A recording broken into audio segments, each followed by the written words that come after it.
Shqipëria ka përfituar deri më tani 164 milion euro nga plani i rritjes për Ballkanin Perëndimor, që përbën dhe instrumentin më të rëndësishëm financiar nga Bashkimi Evropian. Sipas këtij plani, vendi ynë pritet të përfitojë në total rreth 922 milion euro, teksa deri më tani ka mundur të përthisë rreth 17% të kësaj shume. Është një instrument i cili është i bazuar në të dhëna, evidenca dhe performancë të institucioneve shqiptare në përmbushje të 31 reformave të cilat janë të ndara në 143 masa. Sot, në bazë dhe të periudhës së parafinancimit ose fondeve të parafinancimit të përfituara dhe raportimit të parë ku Shqipëria ka raportuar 41 masa, nga të cilat 21 janë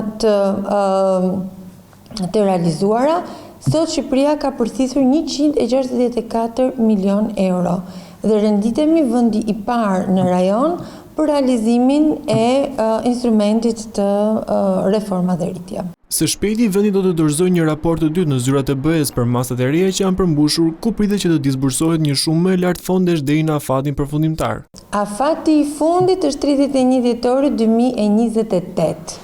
Pra, reforma duhet të përmbyllen brenda 31 dhjetori 2027, ka dhe një grace period 12 muajsh, të cilët na zgjasin periudhën deri në dhjetor 2028. Plani i rritjes në Ballkanin Perëndimor është një paketë financiare dhe reformash e ndërmarrë nga Bashkimi Evropian për të përshpejtuar zhvillimin ekonomik të vendeve përfituese, duke afruar ato me standardet e BE-s. Në total janë 6 miliardë euro që do të alokohen për këto vende, ku 2 miliardë do të jenë në formë në granteve dhe 4 miliardë si kredi të buta.